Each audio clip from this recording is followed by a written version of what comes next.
Bueno, shalom, shalom y bienvenido a nuestro estudio, bienvenidos a nuestro estudio semanal. Estaremos grabando, estudiando de la Parashá 38, Korah, depilado o calvo, solamente la aliyá número 7, que está en Bamidbar, números, en el libro que lo hemos traducido como números, capítulo 18 del verso Pasuquín 21 al 32, esperando que para todos nosotros sea de gran bendición. Y los que estamos en sala ya hicimos la bendición de la Torá, pero a causa de los que no están en sala, verán después, la haremos nuevamente. Baruch atah Adonai Eloheinu melech haolam, Asher Bahar Banu Mikol Hamim Menatan Lanu de Torah Baruch atah Adonai Noten Torah, Baruch atah Adonai Noten Kadosh Torah.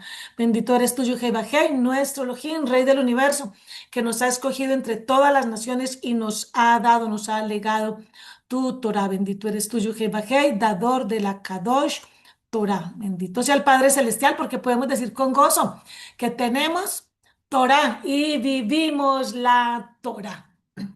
En en esta lista vamos a tratar tres temas principales en el día de hoy, cuatro temas principales en el día de hoy. Uno es la herencia de los levitas. Sé que va a ser un tema muy controversial. La herencia de los levitas va a ser un tema muy controversial porque estamos hablando del diezmo y sé lo álgido que es ese tema, pero valoro mucho que ya estoy escuchando de varios morín, de maestros de la Torá, que están atreviéndose a decir, esta semana escuché a uno muy reconocido en el ámbito de la Torá, decir, estoy corrigiendo algo que enseñé por años acerca del diezmo, lo estoy corrigiendo. Wow, eso es valiente hacer esas correcciones. Vamos a mirar qué es. El otro tema es la responsabilidad del servicio. El otro tema es el diezmo del diezmo. Y el otro tema es calidad y ética. Bendito sea el Padre Celestial. Dice entonces el Eterno en su palabra, en el verso, en el Pasuk 21, a los hijos de Leví, yo he dado la décima parte completa del producto recogido en Israel. Es su herencia en pago por el servicio que ellos rinden en el Mishkan, en el tabernáculo, el testimonio. Desde ahora en adelante, los hijos de Israel no se acercarán al Mishkan del testimonio para que no carguen las consecuencias de su pecado y mueran. Solamente los Levín harán el servicio en el Mishkan del testimonio y ellos serán responsables por cualquier cosa que ellos hagan mal. Este es un decreto permanente por todas sus generaciones. Ellos no tendrán herencia de los hijos de Israel, porque yo he dado a los Levín como su herencia las décimas partes de la producción que los hijos de Israel apartan como ofrenda para Elohim. Por esto, yo he dicho a ellos que ellos no tendrán herencia entre los hijos de Israel. Entonces vamos a ver este primer tema. Lo vamos a encontrar justamente en estos pasuk o pasukim, versos 21, 23, 24. La herencia de los Levín. Número uno, ellos no tienen tierra. A diferencia de las otras tribus, los levitas, los levín, a ellos no se les designó un territorio físico en Israel. Hashem Yudhei es perdón, la herencia de ellos, su sustento, su seguridad. Ellos debían de tener una relación con el Eterno. Esto les dio el diezmo, el maser de todo Israel, como pago por su servicio en el Mishkan.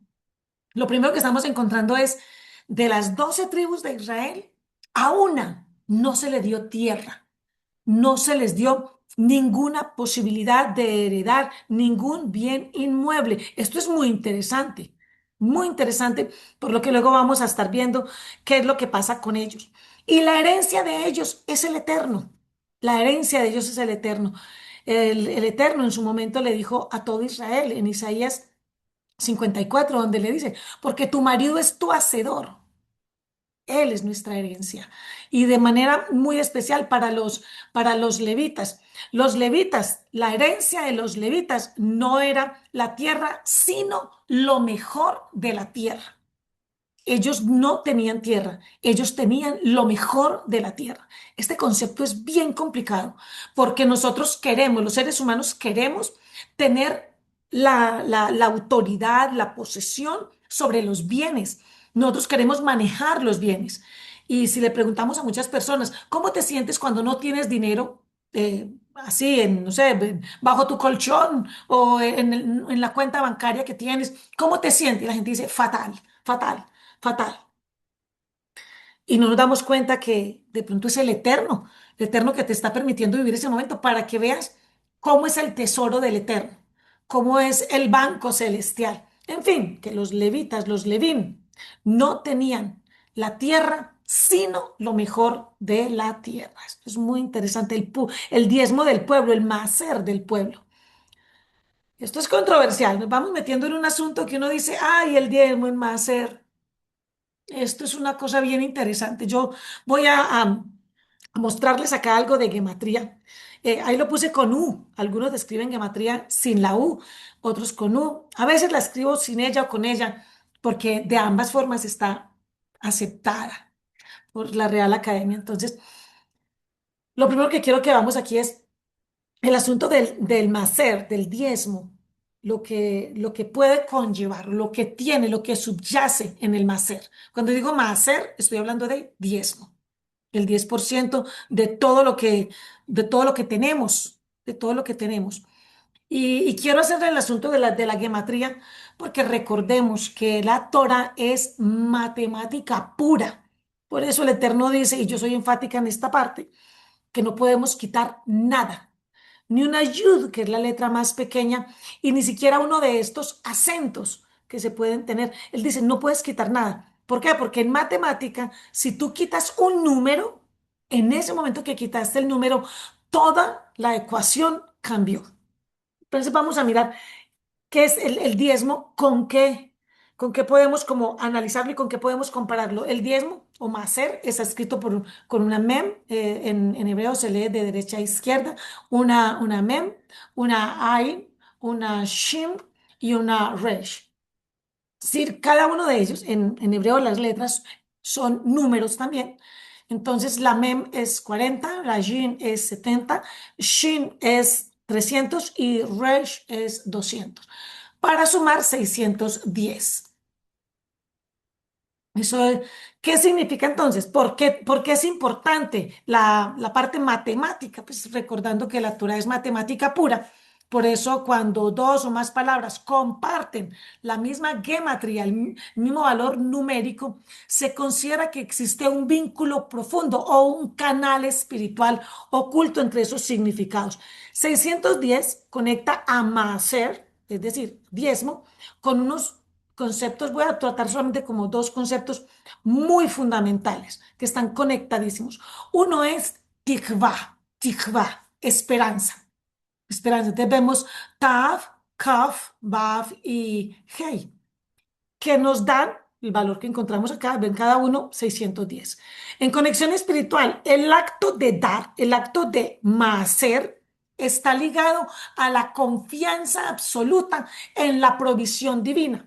Al diezmar, cuando nuestro pueblo, cuando nuestros hermanos Yehudi, nuestros hermanos de la casa del pueblo de Israel, dentro del pueblo de Israel, en la tierra de Israel, con levitas, en fin, etcétera, etcétera. Cuando el pueblo de Israel diezma, diezma de su trabajo, esta persona lo que tiene es una esperanza. Eso es esperanza. Entonces, el diezmo está relacionado, el máser está ligado a la confianza absoluta en la provisión divina. Al diezmar del fruto de la tierra, la persona siembra con esperanza y fe, tikva y emuná, en que el Creador multiplicará y bendecirá el fruto. Ustedes no vayan a pensar que ya la morada, Iona, te estás yendo por un lado distinto al que ella siempre ha enseñado. Para los que ya me conocen, no, vamos por el mismo lado. Estoy explicando los conceptos. La otra palabra con la que se relaciona es de Torah, que es en la Torah o con la Torah, ¿cierto? Y el cálculo nuevamente vemos Tav, Vav, Resh, He, es, o He es 610. Esta conexión espiritual del sistema del diezmo de Maaser no es una norma o simplemente no es una norma fiscal o social, es un precepto arraigado. ¿Qué dije yo? Precepto arraigado en la Torá. ¿Para qué? ¿Para qué era el maaser? para sostener la estructura espiritual del pueblo, los Levín y los Coanim. Tengan esto en mente. La estructura espiritual del pueblo, los Levín y los Coanim. Para cumplir con el Maser es sostener activamente, o sea, quien cumple con, o quien estaba cumpliendo en este contexto de la palabra, con el Maser, con el diezmo, estaba sosteniendo activamente la Torah. Esto se pone cada vez más interesante. En la gematría Catán, o sea, la reducida, si reducimos el número 610 a un solo dígito, que es lo que se hace con mucha frecuencia, sería 610, 6107. El 7 en la Torah, ya lo sabemos y lo hemos estudiado ampliamente, representa la Kedushá, la santidad en el plano físico, como el Shabbat, el año Shemitah, en fin, etcétera. Aunque el maaser, el diezmo, es el 10%, un retorno a la fuente, su esencia reducida, la gematría Catán, reducida, el 7, nos recuerda que el propósito del maaser, del diezmo, es santificar lo terrenal, trayendo la bendición del séptimo día, del Shabbat, a los frutos de la tierra. Vamos con ese concepto, no se preocupen al respecto. ¿Qué dijo Yeshua sobre el diezmo? Besorot Tovot, las buenas nuevas. Besorot Tovot, buenas nuevas. Lo hemos traducido como evangelios, que tengan en cuenta, para que lo tengamos en cuenta. Lo que dijo Yeshua. Yeshua menciona el diezmo, el maaser, directamente en los Besorot Tovot, en los evangelios, si lo ponemos al español. Pero lo hace para confrontar la hipocresía de los líderes religiosos de su época. En Mateo 23:23 y en Gilel, Lucas 11:14 nos dice, ay de vosotros, escribas y fariseos hipócritas, que diezmáis la menta y el eneldo y el comino y dejaste lo más importante de la Torá, la justicia, la misericordia y la fe, la emuná. Esto era necesario, es decir, entregar la menta, el eneldo, el comino, en fin, todo lo demás, sin dejar de hacer aquello, guardar la justicia, la misericordia y la emuná. En el contexto, Yeshua estaba hablando bajo el periodo del segundo templo del Beit Hamidash, donde la ley levítica seguía vigente por cuanto había Beit Hamidash, había templo. Aquí la cosa ya empieza a cambiar un poco el tono, digámoslo así. Maser a los goyín, a los gentiles. Esta es una situación muy bien interesante. La pregunta es, venimos viendo que el Maaser es para los Levín, para los levitas, pero aquí nos queda la pregunta, en todas las demás naciones, en todos los demás países, donde se está predicando la palabra bajo el concepto religioso que quieras, o sea, cada cual, pero bajo ese concepto religioso se está pidiendo Maaser, diezmo a los goyín, a los gentiles, a los que no son pueblos de Israel. Rab Shaul, conocido también como el apóstol Pablo, Rab Shaul, que a los Goyim, ¿qué dijo Rab Shaul? Pues que los Goyim no estaban obligados a dar maaser, sino tzedaká. Es justo que quienes trabajamos en la obra de las Besorot Tovot, pues vivamos de ella, eso es justo. Pero no es justo que aquellos que no son del pueblo de Israel, que no tienen un levita, un levín, pues estén dando maaser. ¿Qué dice Rab Shaul al respecto? Porque para muchas personas, Rab Shaul o el apóstol Pablo, como lo hemos conocido, es una persona que parece que estuviera como en contra de la Torá. No se circunciden y no los diezmos y no tal cosa, parece, pero él no está en contra de la Torá. Él le está hablando a los goyim, a los goy. Él les está diciendo a los gentiles, vea, ustedes no tienen que diezmar. ¿Ustedes qué tienen que hacer? Ustedes, corintios, mire, señores de Corintios, ustedes no tienen que diezmar. Ustedes lo que tienen que hacer es, dice entonces Rav Shaul en Corintian Bet 9:7. Ahí lo vemos entonces en pantalla. Segunda a los Corintios 9:7. Cada uno debe dar según lo que haya decidido en su corazón. Un asunto previo a estar en el lugar de reunión, lo que haya decidido en su corazón. No de mala gana. Ay, me va a tocar dar este dinero, ni por obligación, porque Elohim ama al que da con alegría. Entonces, el maaser es a los goin, a los gentiles. No, no. ¿Qué deben de dar los gentiles? Acá, acá, eso. Es un acto de justicia darle dinero al que te enseña, pero no significa que sea diezmo.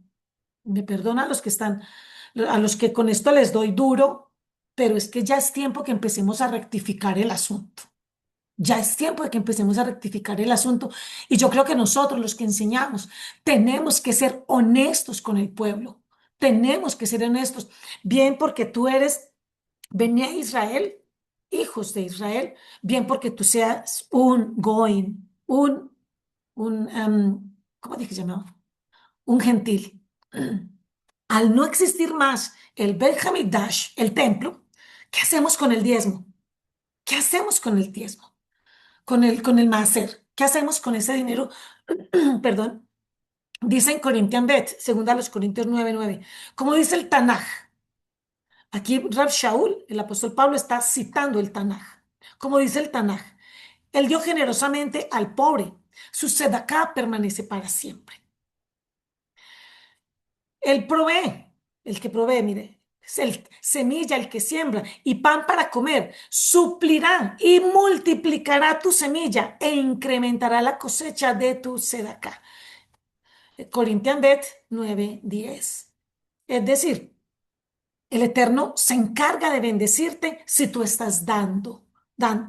¿A quién? Aquí habla claro, sedacá.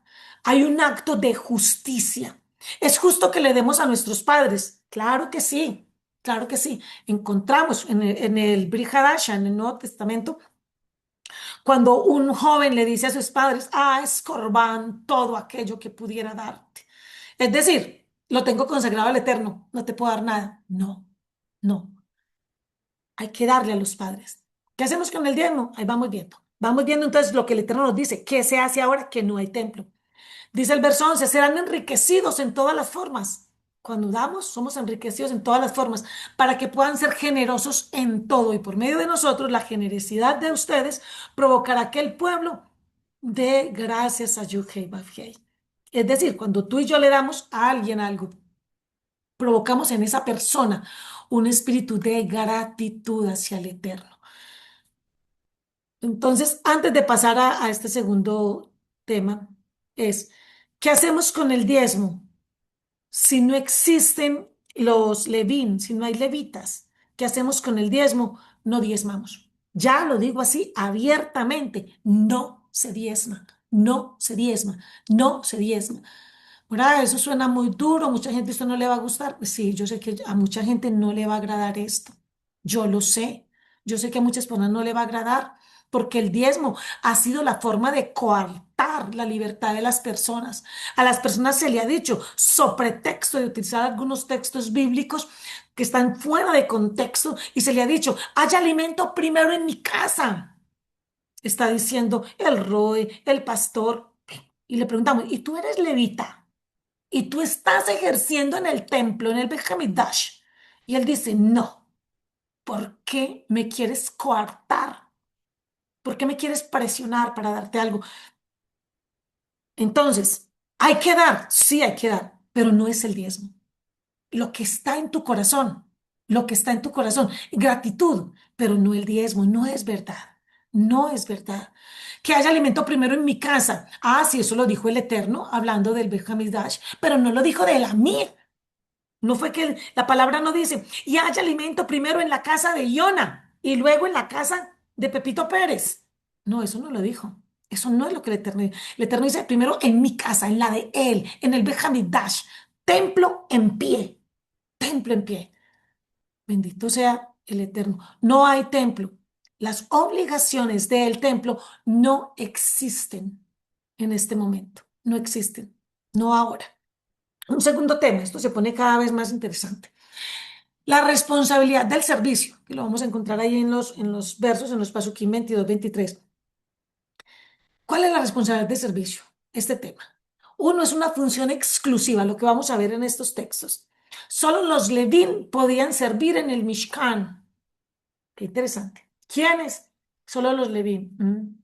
Pero también aquí entramos a un tema de legalidad, de responsabilidad legal. Los Levín, los levitas, eran legalmente responsables de cualquier error, un error voluntario, involuntario, ¿m? Pero eran responsables de cualquier error cometido en el servicio del Mishkan. El Eterno había dicho cuál era la manera ceremonial en la cual se hacían las cosas y cómo las personas tenían que tener una pureza moral y una pureza ritual. Y todo eso tenía que hacerse. Este decreto, porque fue un decreto, se establece como un compromiso permanente. ¿Qué dice el texto? Por todas sus generaciones. Ay, Abacadosh. Solamente los Levín harán el servicio en el Mishkan del testimonio, que luego se convertiría en el Beit Hamikdash. Y ellos serán responsables por cualquier cosa que ellos hagan mal. Este es un decreto permanente por todas sus generaciones. Ellos no tendrán herencia de los hijos de Israel. No hay herencia. Pero es que esta persona tiene propiedades, yates, fincas, bienes. Querido, vamos a enseñar de gratis, vamos a dar de gratis. Da de gracia lo que hemos recibido de gracia. Eso es lo que tenemos que hacer. Que las personas no puedan, nos hace una sedacá, Baruch Hashem porque la hace, porque es bendición para esa persona, pero no porque nosotros estemos esperando exactamente que el pueblo lo sostenga a uno. No, no, porque no somos levitas. No somos levitas y no somos levitas ejerciendo en el Mishkan, y menos yo que soy una mujer, porque los levitas no eran mujeres, porque no existe en la Torá. No existe en toda la Torá, en toda la Tanakh y en todo el Brit Hadasha, es decir, en la Biblia, desde el primer libro hasta el último libro, no existe una sacerdotisa. Nunca, nunca, nunca. Yo sé que es fuerte lo que estoy diciendo. Algunos, eh, bueno, escúchelo hasta el final y deje que el Eterno le hable lo que cada uno le deba de hablar. En especial no a los que están aquí en sala, sino a los que van a ver y a escuchar después de este estudio.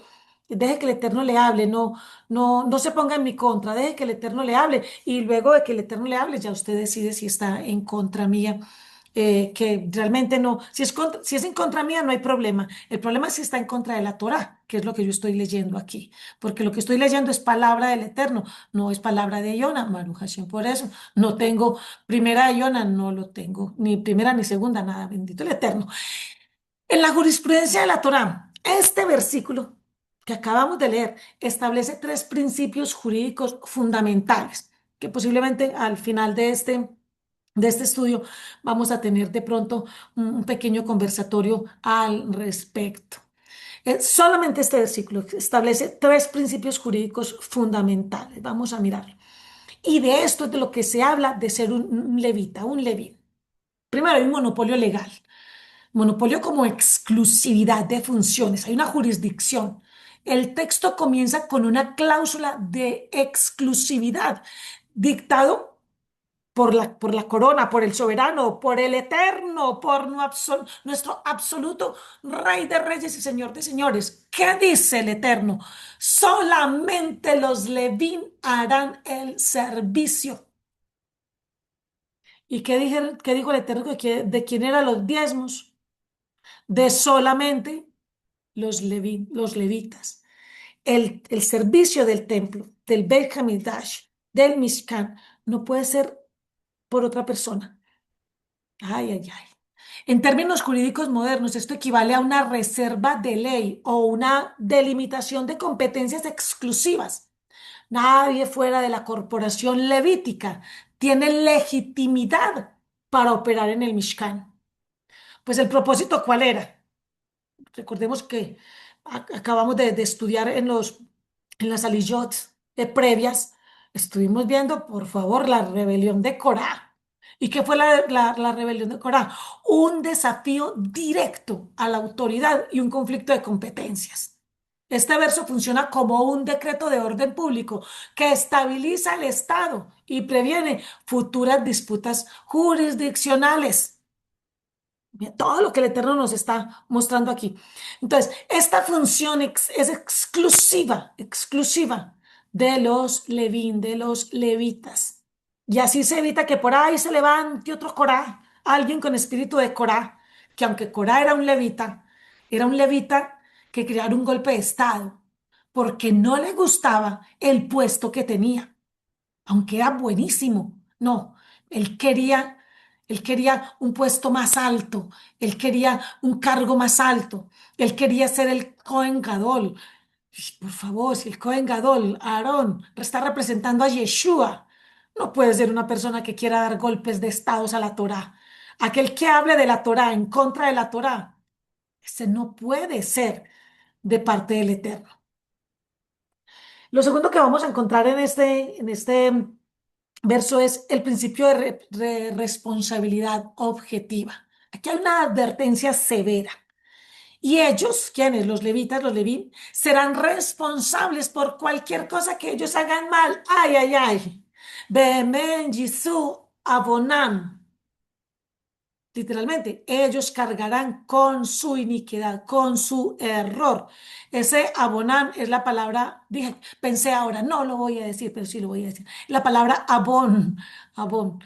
Luego esta terminación tiene que ver más con el su error, su iniquidad. Abón es la palabra iniquidad, que muchos lo hemos conocido como Eivon, pero es abón aquí. Y mira, aquí está escrita. Bendito sea el nombre de el Eterno. Ay, ay, ay. Bendito sea el Padre Celestial. En análisis, esto describe una combinación de responsabilidad penal y civil. Mira lo que el Eterno le está diciendo. Ay, es que yo quiero ser un levita. Entonces yo quiero recibir los diezmos del levita. Mire lo que el Eterno le está diciendo. Usted es un levita. Tenga en cuenta que usted tiene una responsabilidad penal y una responsabilidad civil obligatoria. Como cuando nosotros, uno dice, ay, yo quiero ser el representante legal de tal empresa, esa multinacional. Ok, pero ya sabes que los representantes legales, cuando uno ha fungido como representante legal, uno sabe, ay, cualquier cosa que pase en esta empresa, si dictan alguna orden, no sé, por alguna situación penal, ay, la orden de captura va a pesar sobre mí. Eso es el representante legal. Y es lo que el Eterno está diciendo. Los levitas, los levín, en función sacerdotal, tienen una responsabilidad penal sobre ellos. El Eterno les está como respirando en el cuello, como decimos por aquí en América. Es una responsabilidad penal y civil obligatoria. ¿En qué consiste esto? Pues imaginen que el representante legal de una empresa, nacional, multinacional, grande, pequeña, como la quieran, responde inclusive con sus propios bienes. Imagínate. O sea, puede ir a la cárcel, una pena privativa de la libertad, y adicionalmente se le pueden quitar sus bienes. Ay, ay, ay, bienes muebles o inmuebles. En el derecho común, cuando se otorga un monopolio o un privilegio exclusivo, la carga de la responsabilidad aumenta proporcionalmente. A mayor privilegios, mayor responsabilidad. A mayores derechos, pues mayores deberes. Así que a veces no queramos tener el cargo de otro, no queramos eso, porque cuando queremos cosas que el Eterno no nos ha dado, todavía no sabemos. Es que pensamos, tan bueno tener más sed, tener el diezmo, tan bueno, pero esta parte ¿qué? Es la parte que se nos ha olvidado. Y no solo, y esto lo estoy viendo desde el punto de vista del pastorado, de los roín, de los morín, o sea, de los que tenemos un ministerio. No he dicho nada con respecto al pueblo. Estamos mirando aquí lo que es con respecto a los que pretenden que son los beneficiarios del maaser. Hay que tener cuidado con eso. Hay que tener cuidado con eso. Otro, Otro es el principio de esta responsabilidad objetiva, es que hay cero inmunidad, cero corrupción. Los levitas, los levín, no gozaban de inmunidad diplomática o inmunidad eclesiástica por su estatus sagrado. Al contrario, cualquier negligencia en el protocolo de seguridad o ritual del Mishkan activaba de manera inmediata una responsabilidad legal directa que pagaban, oiga esto, con sus propias vidas, con sus propias vidas. Aquí la forma de pagar. Aquí la forma de pagar un error y nos damos cuenta que le pasó a los hijos de Aarón. Cualquier error que se tenga con sus propias vidas. Bueno, también vamos entendiendo por qué en esta época no hay Bet Hamikdash, o sea, no hay templo. Vamos entendiendo por qué no están los levitas, los levín en función sacerdotal. Vamos entendiendo por qué. Ya habrían muerto todos, ya habrían muerto. Ellos eran los garantes legales del bienestar de la nación. Qué privilegio tan grande, qué responsabilidad tan enorme. Bendito el abacadosh. También encontramos en este texto una cláusula de perpetuidad. Aquí hay un derecho sucesorio y constitucional. ¿Qué dictamina el texto? Este es un decreto permanente por todas sus generaciones, dice así el Eterno en su palabra. Este es un decreto, ¿cuál? Que los levitas, los levín son los que recibirán los diezmos y los que pueden ejercer funciones de Kohanim, de sacerdotes en el Beit Hamikdash, en el Mishkan, en el templo. Este es un decreto permanente por todas sus generaciones. Ellos no tendrán herencia de los hijos de Israel. Uy. Funciona como una ley estatutaria de carácter perpetuo e inalienable. Establece un contrato social. Bueno, ya sabemos lo que es el contrato social, si lo miramos desde Rousseau, pero ya sabemos lo que es, pero ya el Eterno lo tenía aquí. O un pacto constitucional de carácter permanente. Es decir, hay una incompatibilidad de bienes, hablando de capacidad jurídica, para garantizar la total transparencia y dedicación de esta corporación pública, ¿cuál? Los levín, los levitas, la ley, la Torah, Yeshua, Yuhei Bajei, el Eterno, les impone una incapacidad legal para adquirir propiedad inmueble, es decir, tierras, casas, fincas, terrenos, etc. dentro de la repartición del territorio. Jurídicamente, esto evitaba el conflicto de intereses. Los encargados del poder espiritual y el poder judicial, que son los levitas, esos que son los encargados del poder espiritual y judicial de la nación de Israel, no podían convertirse en terratenientes feudales que explotaran al pueblo. ¿Les suena eso parecido? Su salario, el máser, aquí no es un más, es una apóstrofe, ay, me disculpan, ese se me fue, era su compensación por la renuncia forzosa. ¿Renuncia cómo? Forzosa al derecho de propiedad. Nacer levita, nacer como un leví, era, número uno, ser hombre. No, número uno, pertenecer a la tribu de Leví. Número dos, ser hombre. Número tres, ser criado como un levita desde el mes de nacido. Ya eso creo que lo vimos en otras parashot. Estar toda la vida en función de aprender, entrar a los 25 años al templo para seguir aprendiendo, durante 5 años más, la universidad, así, te vas a graduar, y a los 30 empezar su ministerio, o sea, su función ya como tal sacerdotal. Es algo de toda la vida, es un derecho sucesorio, se hereda de padres a hijos, no se inventa, no se inventa.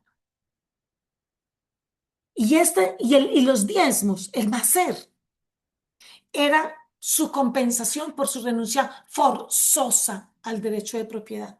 Es decir, no es que ellos tuvieron un momento en el que ellos dijeron, entonces usted acepta que el Eterno no le quita la capacidad jurídica, legal, de usted tener propiedades y él dice, ay, a ver, ¿lo acepto o no lo acepto? No, no había forma.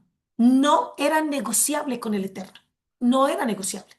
Si estabas listo, dispuesto y capacitado, esto no era un asunto negociable. Ah, entonces ellos no tenían tierras. No, no. Su herencia era el Eterno. Y esto era una renuncia forzosa. Ah, ¿cómo así? Pero yo pensé que solamente era recibir los diezmos. Ah, no, hay otras obligaciones. Aparte de ser de la tribu de Leví, hay otras obligaciones muy interesantes. Sé que es un asunto difícil de tratar para muchos. De pronto para el que es ovejita nomás, el pueblo raso, pues, ¡ah, qué alegría! Otro día tratamos el asunto de cuál es la obligación del pueblo como tal. Pero pero ser levita, pretender los derechos de los levitas, ay, ay, ay. Resumen de este dictamen jurídico. El verso 23 es un mecanismo de equilibrio legal. Otorga un derecho exclusivo, el servicio y el sustento, pero le contrapone una restricción patrimonial severa, sin tierra, y una responsabilidad jurídica estricta, cargar con las consecuencias de cualquier error. No algunos, sino cualquier error, grande o pequeño. Ay, Padre mío, qué interesante. Y apenas vamos empezamos en cuál verso leyendo, en el 21, apenas vamos en el 23, 24. Otro tema que está aquí en estos pocos versos, Pasukim, que estamos leyendo en Bamidbar, 18 del 21 al 32, apenas vamos 21, 22, 23, 24, llevamos muy poquitos. Vamos a leer luego este del 25 al 29. Es el diezmo del diezmo. Aquí de lo que nos está hablando es de la generosidad levítica. Los levitas no solo recibían macer, diezmos, también debían dar. O sea, ¿qué daban ellos? También diezmos, macer. De lo que recibían del pueblo, debían apartar la décima parte para el sumo sacerdote, para el Cohen Gadol, Aarón y sus hijos. Este tema también nos va a hablar acerca de la santidad. Esta ofrenda, conocida como terumá macer, mire qué hermoso. El diezmo, la ofrenda del diezmo debía ser de la mejor parte de lo recibido. Es decir, que ellos habían recibido lo mejor que cada persona tenía, lo mejor de cada persona. Y a su vez, ellos tenían que ver que era lo mejor de todo lo que habían recibido para dárselo al Cohen Gadol, al sumo sacerdote, en este caso, Aarón y sus hijos. Entonces debe ser lo mejor de lo mejor, una santidad completa, considerándose un acto de consagración, algo kadosh. Sacar de lo mejor era algo kadosh. Vamos a ver qué es esto. Dice, y habló Adonai Yehová a Moshe diciendo, dile a los Levín, cuando ustedes tomen de los hijos de Israel, ya sabemos, ¿quiénes son los que diezman, los que hacen masher? Los hijos de Israel. ¿A quién? A los Levín. ¿A los Levín cuál? Los que están en función sacerdotal, Baruch Hashem. Entonces, cuando ustedes tomen de los hijos de Israel las décimas, y aquí lo que realmente dice es Trumá Maser, o que es ofrenda alzada del diezmo, del Maser. Entonces, cuando reciban de los hijos de Israel las décimas partes del producto que yo les he dado a ellos como su herencia, es decir, a los hijos de Israel, ustedes apartarán de ella una ofrenda para Elohim, una décima parte de la décima parte, Terumá Maser. La ofrenda que ustedes aparten será contada para ustedes como si fuera grano de la era y jugo de las uvas de la tina de vino. Vamos a ver qué es lo que el Eterno nos dice. Bendito el abacados. De esta forma ustedes apartarán una ofrenda para Elohim de todas las décimas partes que ustedes reciben de los hijos de Israel y de estas décimas partes de Trumá, Maser, darán a Aarón el Cohen la ofrenda apartada para Elohim. De todo lo dado a ustedes, ustedes apartarán todo lo que es debido a Elohim. La mejor parte de ello es una porción Kadosh. Y aquí, a ver, yo veo que nos pasó en esta hoja. Ah, teníamos una imagen preciosa, pero creo que se nos borró, veamos. Sí, tenía como una imagen en la cual mostraba cómo estaba dividido el asunto ¿cierto? Cómo estaba todo el pueblo, cuál era el asunto jerárquico. Bueno, no quiso aparecer la imagen. Aquí nosotros tendríamos que hablar de algo que ya lo he venido hablando en otros estudios y es un asunto del shalom sináptico. Es un tema que estoy acuñando recientemente, que ya en otros estudios, eh, creo que en la Lilla 7 de la semana pasada, si no estoy mal, creo que di como el análisis completo de lo que es el shalom sináptico y en qué consiste, por si alguien no lo ha visto, vaya y véalo. Pero en fin, representa en términos generales, grosso modo, el estado de perfecto equilibrio, orden, paz y comunicación eficiente, donde no hay saturación o cortocircuitos ni aislamiento, sino un flujo armonioso de energía y recursos. Además, vamos a desarrollar este apartado, o sea, estos pocos textos, desde un desglose dentro de lo que se puede neuroespiritual, por la que he venido estudiando este asunto desde hace días y creo que Si bien no soy experta en el tema, los míos son otras cosas, pero podemos dar un abrebocas del asunto neuroespiritual y los que son expertos luego nos podrán ampliar la información. Para entender de este pasaje lo que pasaba en la estructura mental de los Levín. Es que cuando el Eterno le dice a uno todo esto, algo tiene que haber en esa estructura mental del que está recibiendo el diezmo de los Levín. Hay una sinapsis del diezmo, un flujo transmisor. Lo vemos acá en el verso 26. Dice, cuando toméis de los hijos de Israel las décimas partes, apartaréis de ello una ofrenda para Elohim, una décima parte de la décima parte, Trumá Maser. Ese flujo, el flujo, los Levín, sabían que ellos al recibir el diezmo, el Maser del pueblo, no lo podían retener, sino que inmediatamente debían activar un potencial, tenían que ponerse en acción y transmitir el diezmo del diezmo, Maser de Maser, hacia el Cohen Hagadol. Aquí dice el Cohen Gadol, la generosidad sin orgullo y sin envidia. Aquí me encontré con algo que me pareció muy interesante, lo que sucede en las personas cuando genuinamente son generosos, genuinamente. Mira lo que pasa en la estructura mental de la persona. El área tegmental ventral, ATV, y núcleo accumbens son los centrales de producción y recepción de dopamina. Cuando eres generoso, este sistema se activa y genera una profunda sensación de bienestar y satisfacción. El cerebro entonces interpreta la generosidad como una ganancia biológica, no como pérdida. O sea que lo que tenía que haber en los levitas, en los levín, era que esa área tegmental de ellos y su núcleo accumbens tenía que estar invadido de dopamina todo el tiempo, porque a ellos les daban y ellos tenían que sentir alegría de darle al Cohen Gadol, al sumo sacerdote, a Aarón. Ellos tenían que sentir alegría. Ellos no podían estar allí con un corazón de yo no quiero dar, yo no quiero. O sea, ellos tenían que ser, porque el pueblo podía dar por obligación, el pueblo podía decir, pues bueno, tengo que dar la décima parte, yo tengo que darla. Pero a ellos, a los levitas, a los levín, se les obliga el Eterno a que ellos aparten la décima parte de la décima parte, pero tiene que ser de tal manera, de tal gozo, de tal alegría que ellos tenían que volverse amantes, amantes de dar, amantes de dar. Esa dopamina que estaba en ellos todo el tiempo activaba que su cerebro dijera, tengo que ser más generoso, tengo que ser más generoso. O sea que ser levita y ser digno de recibir los diezmos, aparte de las obligaciones jurídicas someramente que ya vimos, se requiere un asunto bien interesante neuronal, pensar de una forma bien diferente. La sinapsis del diezmo, ese bendito sea el Padre. Los Levín debían operar sus vidas desde ese shalom sináptico, desde esa armonía mental sináptica. Es decir, en ese estado en el que se alcanza cuando entendemos que somos canales de depósitos, pero que somos canales, perdón, no depósitos. Recibir para dar. Eso tenían claro los levitas. Los levitas saben, nosotros recibimos para dar. Somos canales, no somos el depósito ya, punto final, llego aquí, aquí me quedo. No, no.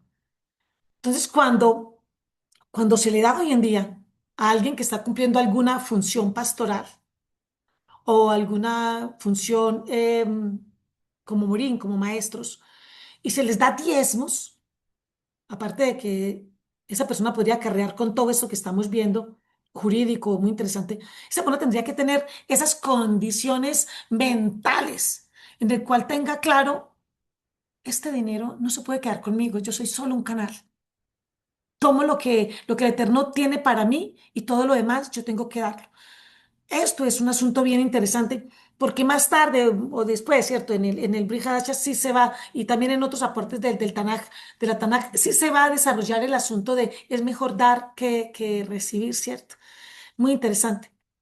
Al dar, permitimos que el flujo vital del Creador del Eterno siga circulando por todo el cuerpo de Israel, sin generar bloqueos cognitivos o espirituales de egoísmo. Una persona, un levita, un levín, que no era capaz de entregar lo mejor de lo mejor al Cohen Gadol, al sumo sacerdote, generaba un bloqueo cognitivo. Esa persona empezaba, ¿será que si lo doy o no lo doy? Y la duda trae incredulidad. Y la incredulidad trae un bloqueo cognitivo. Es difícil que una persona, en términos de Torah, una persona que tiene al Creador, que tiene al Eterno, empiece a dudar y no tenga un bloqueo cognitivo. Si cuando estamos nosotros, ¿será que hago esto o aquello? ¿Hago A o hago B? ¿Qué será lo mejor? Eso te bloquea. Entonces, cuando se permite, cuando los levitas daban, ellos permitían que esa, esa gloria del Eterno, esa presencia del Eterno, pues permitía que las personas no tuvieran esos bloqueos cognitivos. ¿Por qué? Porque el levita era ejemplo para todos los demás. Ellos lo miraban y, los levitas tenían la autoridad para decirle al pueblo, si yo estoy dando, si yo estoy cumpliendo con esta misma, ustedes también pueden cumplir con ella. Y si yo lo hago con alegría, ustedes también pueden hacerlo. De forma tal que los levitas, los levín, con esta actitud, al no tener sus bloqueos cognitivos, tampoco tenían un egoísmo espiritual, ¿cierto? Porque la persona cuando tiene un bloqueo cognitivo en cuanto a Torah, también tiene un egoísmo espiritual tremendo, tremendo. Que eso fue lo que le pasó a Corá. Corá no estaba entendiendo la Torah y al no entender la Torah, lo único que hizo fue despertar todas las cosas terribles, todo su yetzer hará, toda su mala inclinación. Porque si nos damos cuenta en esta parasha, en todo el transcurso de la parasha, nunca se escucha que el Eterno está diciendo, lo que pasa fue que vino un espíritu y se le metió a Corán. No, era su yetzer hará, era su mala inclinación.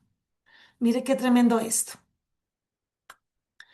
Ay, Padre Celestial. Dentro de ese contexto de neuroespiritualidad que estamos hablando, podemos decir que hay una plasticidad. Ahora en día que está tan de moda la neuroplasticidad, que antes se pensaba que una neurona moría, ya murió, ya esa parte se murió. No, no había forma ni de revivirla, ni que otra neurona aprendiera. No, nada, ya ahora sí, ya ahora sí. Entonces, plasticidad y homogeneidad del estímulo. Dice el verso 27, Yeshua del Eterno, dice en su palabra, la ofrenda que ustedes aparten será contada para ustedes como si fuera grano de la era y jugo de las uvas de la tina de vino. Me dice, ¿cómo así? ¿Cómo va a ser? ¿Cómo va a ser que ellos no están produciendo, ellos no están labrando la tierra, pero el Eterno le dice a ellos que si los levitas, los levín, separan lo mejor de lo mejor, el diezmo del diezmo, el Eterno va a ver como si ellos hubiesen ido a plantarlo, a sembrar, a cuidar la era, la viña, a trabajar la tierra, hubiesen hecho el proceso y luego lo hubiesen sacado ellos mismos de la tina, de la tinaja de vino. El Eterno está diciendo eso. Ellos no hicieron todo eso. El cerebro, nuestro cerebro, procesa diferentes tipos de estímulos visuales, auditivos, táctiles, todo.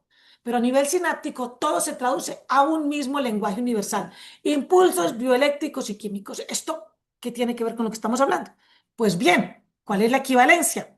Elohim, el Eterno, le dice a los Levín que su diezmo, aunque técnicamente es una porción de lo que otros cosecharon, es decir, como si fueran estímulos visuales, auditivos, táctiles, pero para el Eterno, en su lenguaje universal, todo tiene el mismo valor. Todo tiene, no es que unos hicieron esto y otros hicieron esto. Ah, como yo soy ojo, entonces veo. Como yo soy oído, entonces te escucho. Como yo soy boca, entonces hablo. Como yo soy nariz, entonces huelo. No, el Eterno no nos mira así. El Eterno nos mira con el mismo peso y valor específico ante sus ojos, ¿ya? Es decir, que para el Eterno ese grano y ese vino que presentaban los levitas era algo que venía directo del mismo levita, como si el levita fuera un agricultor. Ah, es una cosa preciosa. Es decir, que cuando tú y yo, mirándolo hacia nosotros, guardando el respeto que se debe, la proporción adecuada con los levitas, mirándolo hacia nosotros, cuando tú y yo trabajamos en unidad en el Eterno no nos ve como estos son los ojos, entonces los estímulos visuales, estos son los oídos, los estímulos auditivos, estas son las manos, los estímulos táctiles. No, Él nos mira como que todos Somos exactamente parte de un cuerpo de Yeshua HaMashiach, donde Yeshua es la cabeza y nosotros el cuerpo. Ese shalom sináptico, o sea, esa relación de paz que se gesta en nuestra mente, valida que no importa tu posición en la red, pues, mirándolo desde el punto de neuroespiritualidad, pues no importa la neurona si es receptora o emisora, o sea, no importa si tú estás dando o recibiendo. Cuando das lo que te corresponde con la intención correcta, el sistema central, nuestro sistema nervioso, lo procesa con la misma calidad de excelencia. Para el eterno, entonces, no hay jerarquías de valor. Este es el diseño divino del eterno. A ver, yo por aquí tengo algo que no me deja ver. Solo funciones interconectadas sin acepción de personas. El eterno, aquí está hablando de los levitas. Esto es un asunto muy de los levitas. Pero si lo pusiéramos en términos nuestros, al eterno, él nos mira y él dice, son un cuerpo. Ah, es que yo hice muy poquito o yo hice mucho. Son un cuerpo. Entra el cuerpo completo. No se queda la uñita por fuera, no se queda el cabello por fuera, no se queda un ojo por fuera. No. Todos estamos dentro del cuerpo del Eterno.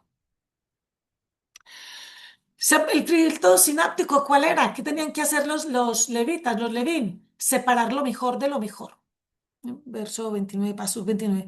De todos los dones, de todos los regalos que recibáis. Le está hablando a los levitas, a los levín. Apartaréis toda ofrenda de lo mejor de ellos, la parte santificada.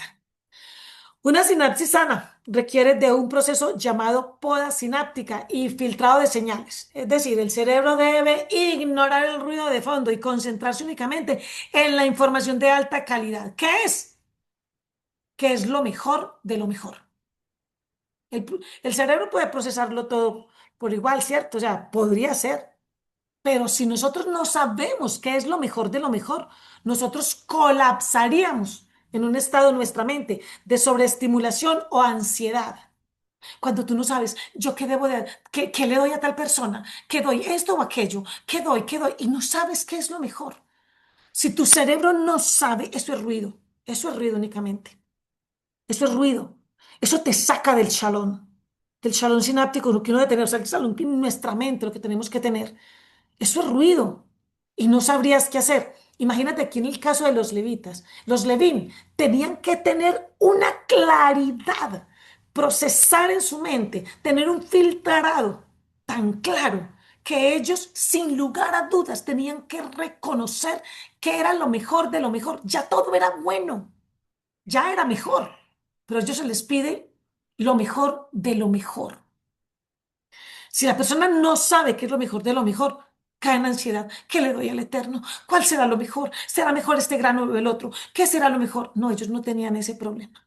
Ellos tenían, su mente estaba diseñada. Es que el Eterno los hizo así, con un filtro sináptico. Por eso hay personas, guardadas las proporciones, pues con los levitas, con los levín, hay personas que no saben distinguir bueno de malo. A lo bueno lo llaman malo y a lo malo bueno, porque no hay un filtro sináptico. No hay forma de saber qué es bueno y no hay forma de saber qué es malo. Y dado que no saben, se pasan dando de vueltas al mismo pensamiento, eso es una sobreestimulación al sistema nervioso y empieza allí a estar pensando y pensando hasta que la persona cae en ansiedad porque no sabe qué hacer. En cambio que los Levi no podían juzgar a todo y a todos por igual, porque eso daba cuenta del mal estado emocional y espiritual de ellos. Donde digan, ¿cómo juzgamos esto? ¿Así o así? O sea, no, era que no tenían ni Torá. No, ellos tenían que ser hombres de Torá, con un filtro sináptico capaz de separar lo mejor de lo mejor. Es decir, los levín, tenían la tarea de dar ejemplo al pueblo, separando con sano juicio, podría ser sano juicio, podría ser la palabra eh, Dim, ¿será? O Dim Tov, podría ser, bendito el abacadosh. Con sano juicio, lo mejor de lo mejor, el maaser del maaser para el Cohen Gadol. Bendito sea el abacadosh. Podríamos nosotros como hacer de pronto algún análisis con respecto a nosotros, pero Eso ahorita lo estudiamos con todos los que estamos aquí en la sala y miramos esa aplicación hacia nosotros, guardada las proporciones de no, no somos levitas, no somos levín. En ese filtro sináptico también había que separar lo mejor de lo mejor, el helef, de la grasa. El texto exige apartar lo mejor, la grasa, lo más selecto. En términos del shalom sináptico, esto significa entregar nuestra mejor energía mental. Ay, utilizó la palabra energía, eso es de la nueva era. No, señores, no se asusten. Las neuronas funcionan así, con energía. Eso allá adentro, esa que se encuentra que tiene un montón de cables y eso se ve cuando pasan como unas chispitas. Así. Ay, que no se asuste por esto. No se asuste. Es entregar nuestra mejor energía mental, mejores pensamientos, más tranquilidad, enfoque y recursos al Creador. No le damos a Shen los remanentes o las sobras. Ah, esto fue lo que quedó. Un ejemplo, pues, de nuestro día. Cuando ya estamos exhaustos al final de la jornada, cuando ya estamos tan cansados, ay, vamos a orar. Pero rapidito, que tengo mucho sueño. Pues empecemos a orar antes de que sea el final de la jornada, antes de que estemos exhaustos. Colocándolo, pues, como una analogía hacia nosotros. Entonces, los levitas, los levín, tenían que saber que tenían que apartar eso mejor de lo mejor, que sea algo muy selecto.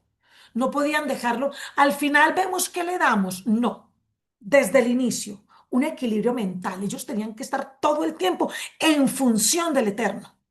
Ellos no pueden estar pensando, ay, ¿y si yo me comiera un pedacito de esta carne en este momento? No, primero lo primero. Ellos tenían que, o sea, ser levitas y ser merecedores de recibir los diezmos es una función con unas obligaciones tan grandes, tan grandes. Claro, es un privilegio enorme, pero es una función tan grande, que hoy en día nosotros pretender usurpar ese puesto es que no sabemos lo que, si lo queremos usurpar, es que no sabemos la obligación que tienen ellos. No sabemos a lo que ellos se están, o sea, lo que ellos tenían que hacer con sus vidas, lo que tendría que haber en su mente, las restricciones que tenían. No, es que no sabemos. Santificar la sinapsis, nuestra mente allí, cómo se está funcionando nuestro cerebro, nuestras neuronas, es sintonizar nuestros pensamientos en la frecuencia de la excelencia hacia el Eterno, filtrando las distracciones materiales para ofrecerle al Eterno la primicia de nuestra atención. Ellos, los levitas, tenían que darle al Eterno la primicia de su atención y luego enseñarle al pueblo a darle al Eterno, sin distracciones materiales, la primicia de nuestra atención, teniendo en cuenta que el resto del pueblo, perdón, el resto del pueblo sí podía tener bienes materiales, pero ellos no. En la mente, en su sinapsis, ellos no podían tener distracciones materiales. Ay, cuando me compré tal casa, tal carro, tal finca, y si me compro tal avión, ¿será mejor un jet o empiezo más bien con una avioneta? No, señores, ellos no podían tener ese tipo de pensamientos. Ellos tenían que apartar lo mejor de lo mejor, lo más selecto, la grasa. No podían ponerse a pensar, y si de pronto yo primero, no, no tenían la forma. El tema 4 de este pequeño estudio, de esta pequeña reflexión de la Lilla 7, porque no estamos estudiando toda la parashá, solamente la Lilla 7 de la parashá, la Lilla 7 de la parashá 38 Coraj, los 29 al 32, habla de calidad y ética, una ofrenda de excelencia. Aquí nos habla de eso, donde se especifica que no se puede entregar cualquier parte, sino lo mejor. Pero en este texto es lo mejor de lo mejor, es Kadosh. Aquí introduce el Eterno una pequeña modificación de lo que venimos hablando. Y no es que cambia, perdón, no digamos modificación, no es que cambia, es que le agrega, eso lo mejor de lo mejor, es Kadosh. Ah, o sea que ya no solamente es lo mejor, y el diezmo es lo mejor. Luego la trumá maser, el diezmo, que ya sería la ofrenda del diezmo, del diezmo es lo mejor de lo mejor. Pero ahora nos pone otro concepto. Al maser, que es lo que el pueblo da, lo que tienen los levitas, la trumá maser, que es el diezmo que van a dar los levitas, ahora le agrega a eso el contexto de kadosh. Hay una advertencia al final, con el cual concluye esta porción, este pasaje. Una advertencia bastante seria, bastante severa. Y vamos a mirar por qué. No profanar las cosas sagradas, kedoshim, ya que el manejo negligente de estas ofrendas, ¿cuáles? ¿Cuáles ofrendas? El macer, el diezmo, podría acarrear consecuencias graves. Vamos a mirar. Vamos a ver qué nos dice el Eterno. De todo lo dado a ustedes, ustedes apartarán a quién, a los Levín. Está hablando aquí a los Levín. Ustedes apartarán todo lo que es debido a Elohim. Lo mejor parte de ello es una porción Kadosh. Por lo tanto, les dirás a ellos, cuando aparten de la mejor parte, será contado a los Levín como si fuera grano de la era y jugo de las uvas de prensa de vino. Ustedes pueden comerlo donde quieran. Esto es muy interesante. Ustedes y sus familias, porque es su pago de vuelta por el servicio en el Mishkan del testimonio, en el Beit HaMikdash. Además, porque ustedes apartarán de ellos de su mejor parte. Ustedes no estarán cometiendo ningún pecado a causa de ello, porque ustedes no profanarán las cosas kedoshim de los de Israel, de los hijos de Israel, o morirán. Y uno dice, ¿qué es todo esto que el Eterno está diciendo aquí? Pues estos últimos textos, estos últimos versos, lo que acabamos de leer, apunta a Yeshua. Todo lo que está aquí apunta a Yeshua. Vamos a ver cómo.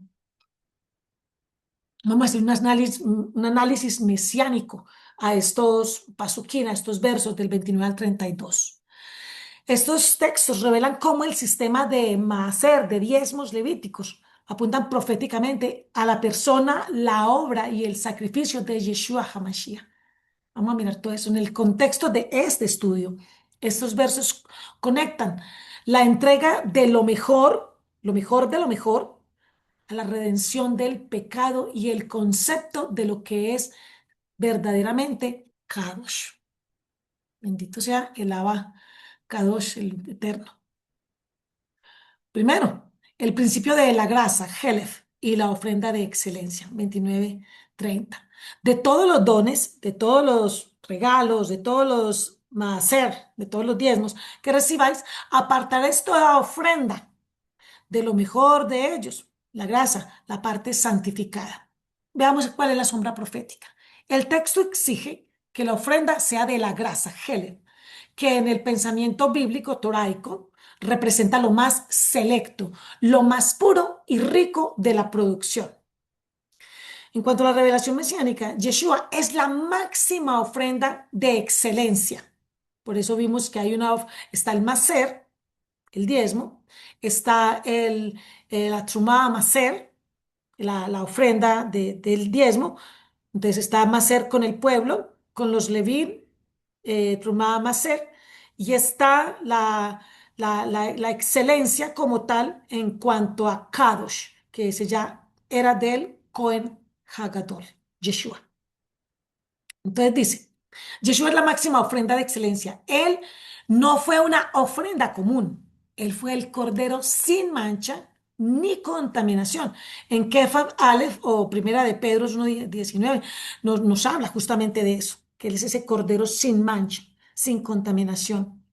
Al entregar su vida, el Creador no dio una sobra, ay, lo que me queda de la creación, sino lo más preciado de sí mismo, su unigénito, a Yeshua, el mismo que está en su misma consonancia genética, en tu viña espiritual, en tu mundo espiritual.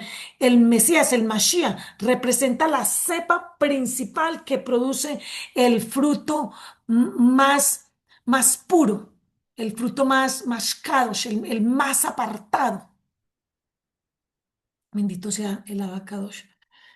Veamos entonces qué dice en el verso 31, cómo el sustento en el Mishkan y el pago justo sigue siendo una sombra profética. Dice el verso 31, ustedes pueden comerlo.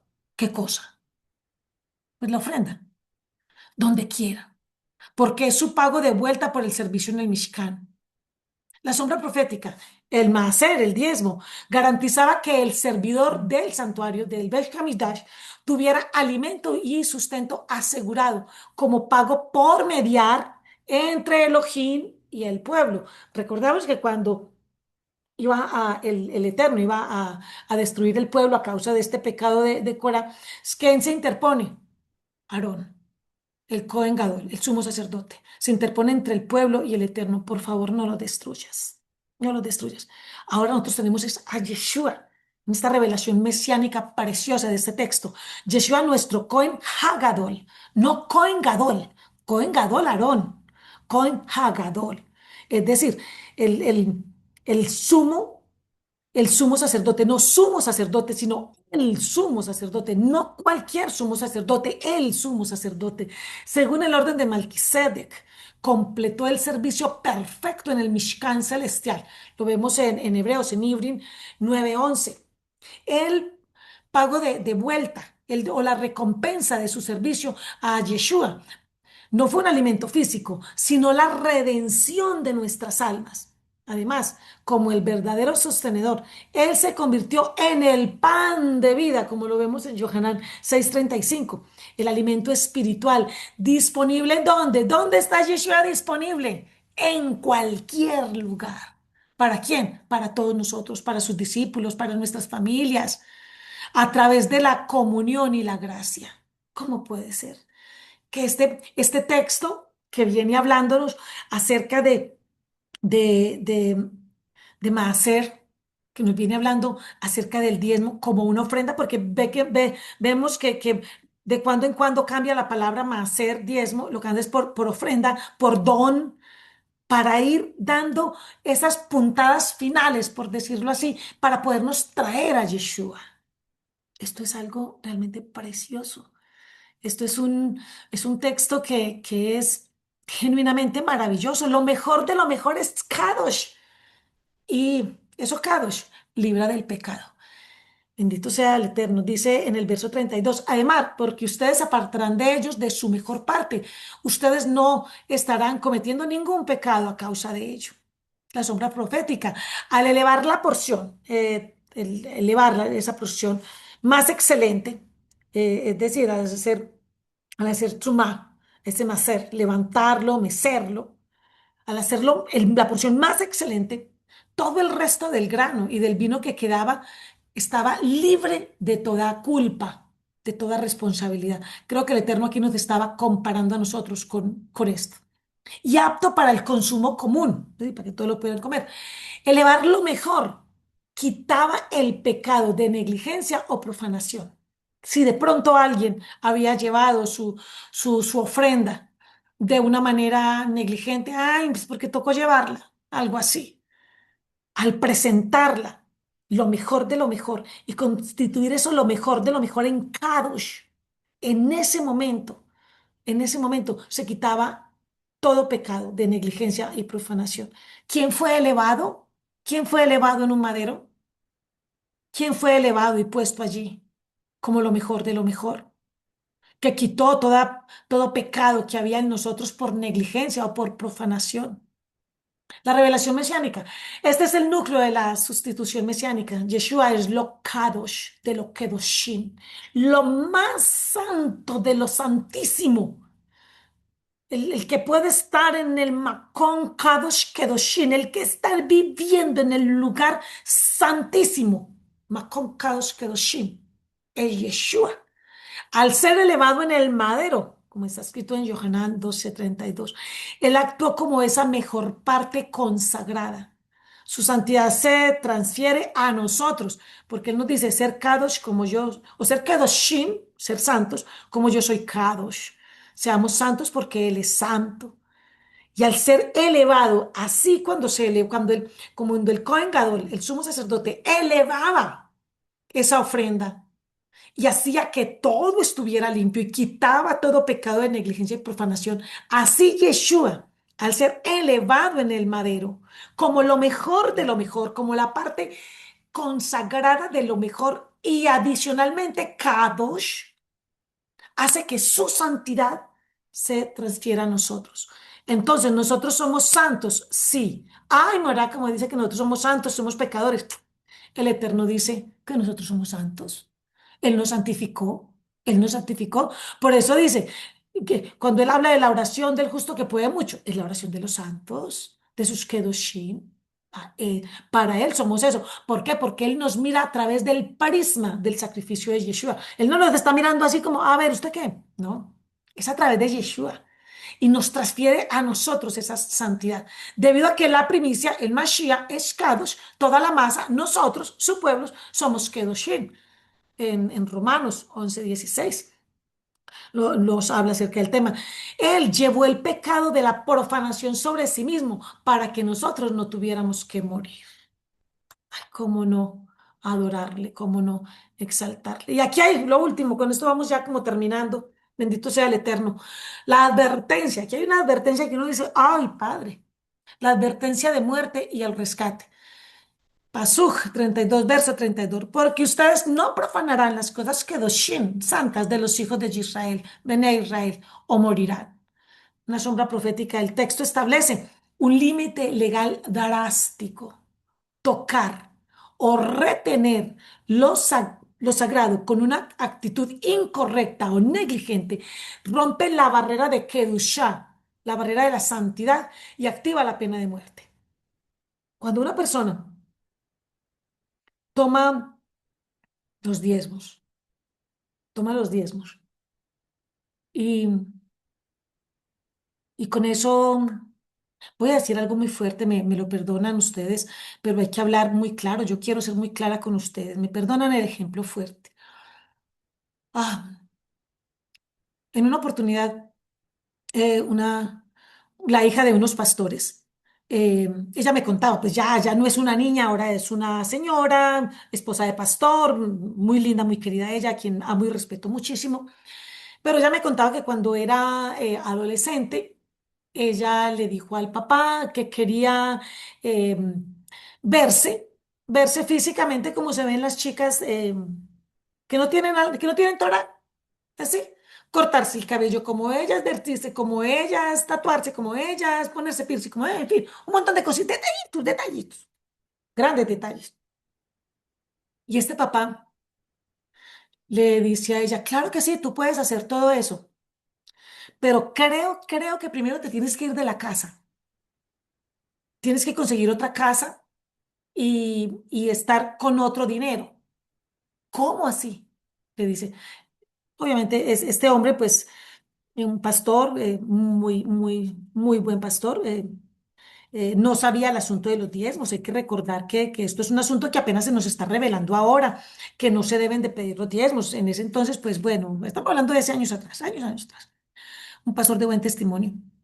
Le dice a la hija, mira, es que yo no te puedo dar de este dinero para eso que tú dices, porque este dinero es el fruto del trabajo de la congregación de los hijos de Israel. Yo no te lo puedo dar. Esto, con este dinero yo no puedo profanar. Yo no puedo. Él básicamente le citó este texto a la hija. Dijo, yo no puedo profanar las cosas kedoshim, las cosas santas de los Bene Israel, de los hijos de Israel. Yo no puedo profanarla. Yo no puedo comprar esas cosas que tú pretendes. ¿Y cuántas veces hemos visto que con el dinero del Eterno, de las cosas kedoshim que la gente ha dado y, y que lo ha dado de tan buena manera, y anteriormente más que ahora, tal vez ahora todavía sí, solo que ya no me doy tanta cuenta de tantas cosas. ¿Cuántas señoras ancianas se quedaron sin casas? Por poner un ejemplo drástico, pero hay muchos. Y lo daban en la congregación. Y mi amor, ¿usted qué va a vivir? No, el Eterno me sostendrá. Pues que sostenga al que está viviendo de la Besorot. Es el que vive la palabra, que lo sostenga. Pero ¿cómo vas a dejar lo que es tuyo?